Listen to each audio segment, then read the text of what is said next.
แต่จะก็ไปยุติเนี่ยมุกดุว่าทองดาวไปเป็นเนี่ยแต่ก็ว่าจะก็หน่อยเนี่ยอันนี้ที่ตัวน้อยๆอ่ะคนตัวเนี่ยโอ้ยนี่ว่าเดี๋ยวจะคนโตใช้สุดใช่ไหมเดี๋ยวเราต้องจะเอาด้วยกันว่าจะต่อว่าจะไม่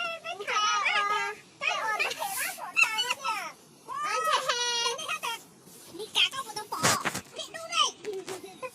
อันนี้เนี่ยจะถ้าเราต้องใส่แล้วเนี่ยในฝนแต่ถ้าเราท่านเองต้องทำในต้องการเนี่ยเราเจนเนี่ยพี่ก็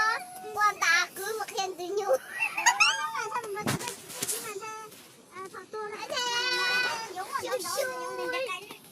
ชิวๆดีกัน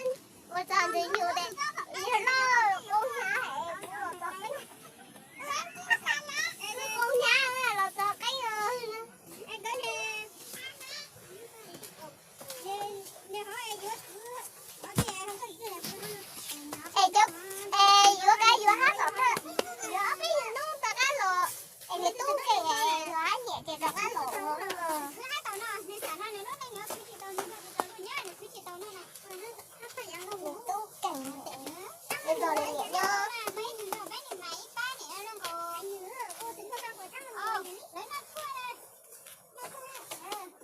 làm không được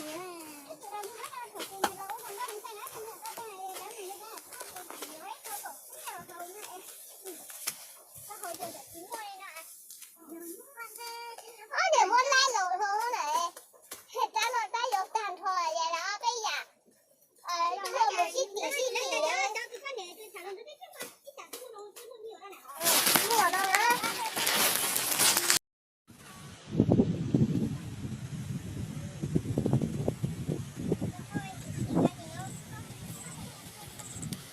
Hãy subscribe cho kênh Ghiền Mì Gõ để không bỏ